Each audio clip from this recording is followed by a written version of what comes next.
आसनसोल के बिहारी बाबू से बंगाली बाबू बने शत्रुघ्न सिन्हा ने ममता बनर्जी को सबसे बड़ा सहारा दे दिया है। जब तृणमूल कांग्रेस यानी टीएमसी के अंदर एक ऐसी बगावत उठी है जिसने पार्टी के पैरों तले जमीन खिसका दी है, और जब लगभग 19-20 सांसदों का नाम एक अलग टूटे हुए धड़े में दिख रहा है, एक अलग फैक्शन में दिख रहा है, तब शत्रुघ्न सिन्हा ने आखिर क्या फैसला लिया है? क्या वो भी इस रिबेल कैंप का हिस्सा हैं, या फिर उन्होंने दिखाई है दोस्ती और वफादारी की एक ऐसी मिसाल जो आज की सियासत में बहुत रेयर है? नमस्ते दर्शकों, वेस्ट बंगाल और दिल्ली की सियासत से इस वक्त की सबसे बड़ी खबर लेकर मैं हाजिर हूं। आज बात करेंगे एक ऐसी कहानी की जिसमें दोस्ती है, राजनीतिक संकट है और सबसे बढ़कर है शॉटगन सिन्हा का वो अंदाज जो हर किसी को हैरत में डाल देता है। एक तरफ जहां ममता बनर्जी असेंबली इलेक्शन के नतीजों के बाद अपने पॉलिटिकल करियर के सबसे बड़े अंदरूनी संकट से गुजर रही हैं, वहीं उनके सबसे बेबाक सांसदों में से एक ने साफ कह दिया है कि मैं मुसीबत के दौर में ममता दीदी का साथ नहीं छोड़ूंगा। कहानी को थोड़ा पीछे से और गहराई से समझते हैं। वेस्ट बंगाल में चल रही इस भारी उथल पुथल के बीच टीएमसी के अंदर एक ऐसी छटन छटकी है जिसका अंदाजा शायद खुद लीडरशिप को भी नहीं था। स्टेट असेंबली में तो विधायकों की बगावत की चर्चा थी ही, लेकिन मामला तब पूरे देश में गर्म हो गया जब लोकसभा के लगभग 19 से 20 सांसदों का एक ग्रुप अलग ढर्रा बनाकर एनडीए को समर्थन देने की कोशिश करने लगा। इस पूरे रिबेल कैंप का चेहरा काकोली घोष दास्तीदार को बताया जा रहा है, और इसमें यूसुफ पठान और सयोनी घोष जैसे कई बड़े नाम भी सामने आए हैं। इसी अफवाहों के बाजार में सबसे बड़ा झटका तब लगा था जब इस लिस्ट के अंदर एक नाम शत्रुघ्न सिन्हा का भी उछाला जाने लगा। सियासत के कॉरिडोर्स में यह सवाल तैरने लगा कि क्या पुराने बीजेपी नेता और अब टीएमसी के आसनसोल से सांसद शत्रुघ्न सिन्हा भी दीदी का साथ छोड़ने वाले हैं। लेकिन उन्होंने इस पर जो बयान दिया है उसने सभी तरह के कियासों और स्पेकुलेशंस पर पूरी तरह से रोक लगा दी है। शत्रुघ्न सिन्हा ने पीटीआई से बात करते हुए बड़ी ही ईमानदारी से एक पुरानी बात याद दिलाई।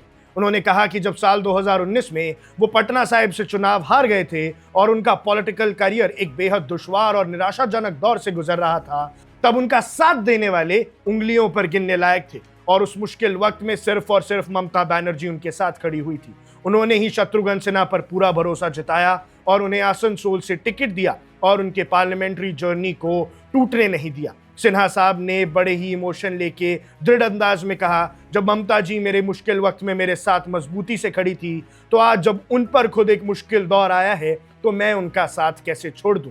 मेरा यह उसूल और धर्म है कि मैं उन्हें इस हालत में अकेले नहीं छोड़ूंगा। मैं हमेशा उनके साथ वफादार रहूंगा। शत्रुघ्न सिन्हा ने अपनी इस वफादारी और बंगाल से जुड़े रिश्ते को एक बड़ी ही दिलचस्प ढंग से पेश किया। उन्होंने अपना पुराना डायलॉग याद दिलाते हुए कहा कि मैं पहले बिहारी बाबू था, फिर मैं बंगाल आया, तो अब मैं बंगाली बाबू बन गया हूं, और अब ये दोनों मिलकर मुझे एक सच्चा हिंदुस्तानी बाबू बनाते हैं।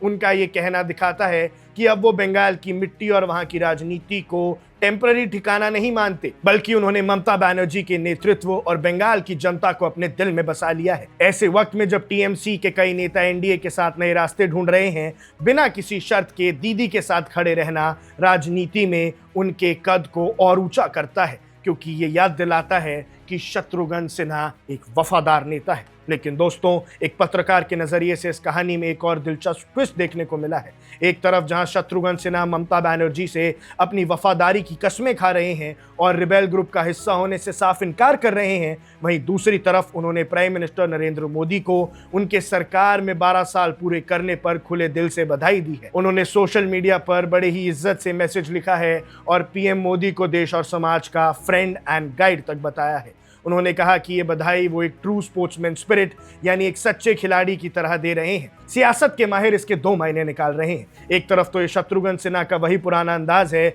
जहां वो पॉलिटिकल मतभेदों को व्यक्तिगत रिश्तों पर हावी नहीं होने देते और दुश्मनों से भी दोस्ती निभा जाते हैं, और दूसरी तरफ इस तरह के बयान से उन्होंने एक नए तरह का पॉलिटिकल बैलेंस भी बनाया रखा है। हालांकि उन्होंने ये बिल्कुल साफ कर दिया है कि वो किसी भी तरह से बगावत का हिस्सा नहीं है और टीएमसी के जोरा फूल सिंबल के साथ उनका रिश्ता अटूट है। तो कंक्लूजन ये है दोस्तों कि वेस्ट बंगाल की सियासत इस वक्त एक बेहद नए और ऐतिहासिक संकट से गुजर रही है, जहां एक तरफ ममता बनर्जी को अपने ही सांसदों के टूटने का डर है और अंदरूनी बगावत से भी निपटना पड़ रहा है, वहीं शत्रुघ्न सिन्हा का ये खुला और बेबाक समर्थन उनके लिए एक बड़ी राहत और मॉरल बूस्ट लेके आया है। एक ऐसी राजनीति में जहां लोग मौका देखकर पाला बदल लेते हैं, शत्रुघ्न सिन्हा ने बंगाली बाबू बनकर वफादारी की एक नई दास्तान लिख दी है। अब देखना यह होगा कि उनका ये साथ ममता बनर्जी की इस लड़ाई को कितना मजबूत बना पाता है। आप वेस्ट बंगाल की इस गर्माती हुई राजनीति और शत्रुघ्न सिन्हा के इस नए स्टांस पर क्या सोचते हैं, हमें कमेंट सेक्शन में जरूर बताइएगा। अब देख रहे हैं वन इंडिया,